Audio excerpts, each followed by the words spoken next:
আসসালামু আলাইকুম। আজকে আমি নিয়ে নিয়েছি কয়েক টুকরা ইলিশ মাছ আর চিংড়ি মাছ রান্নার জন্য। আর সেগুলোকে হলুদ লবণ মাখিয়ে তারপরে যে দেখতে পাচ্ছেন সুন্দর করে মাখিয়ে নিচ্ছি।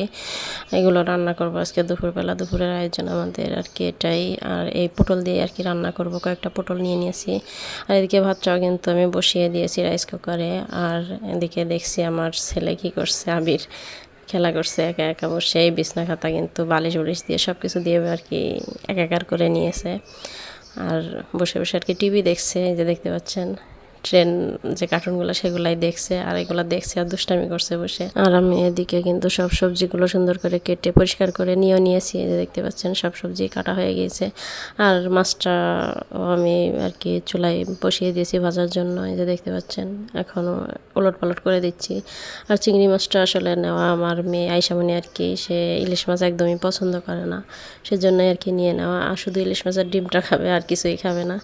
তাই কয়েকটা চিংড়ি মাছ আর কি নিয়ে নিয়েছি। যাই হোক, ভাজা ইলিশ মাছ পটল সব কিছু আমার ভাজা হয়ে গিয়েছে। আর এদিকে পেঁয়াজ মরিচ সব কিছু ভেজে তারপর জলের পানি দিয়ে আর কি তরকারিটা বসিয়ে দিয়েছি। আর ভেজে রাখা যে ইলিশ মাছ আর পটল আর কি, সেগুলো দিয়ে একটু নাড়াচাড়া করে দিয়েছি খুন্তি দিয়ে।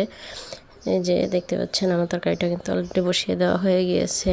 আর এদিকে গরমে খুব গরম পড়ছে, তাই ভাবলাম এক গ্লাস পানিও খেয়ে নেই। আর আমার বাবাটাই দেখেন সেই জায়গায় বসে খেলা করছে, মাঝে মধ্যে আমার কাছে গিয়ে ঘুরে আসে। আর একটা কলা নিয়ে এসেছে আর কি, রান্নার জন্য যে কলা এনেছে সেটা নিয়ে বসে বসে খেলা করছে। আর বিছনার পরে কিন্তু অনেক কিছুই রয়েছে। আর এদিকে আবার খাটের থেকে কিন্তু নিচেও নেমে যাচ্ছে আর কি। যাই হোক, আমার রান্নাবান্না কিন্তু একদম কমপ্লিট হয়ে গিয়েছে। আর এই যে আমার সব কিছুই রান্না আর কি হয়ে গিয়েছে। দুপুরের খাবার রান্না শেষ। আল্লাহ হাফেজ।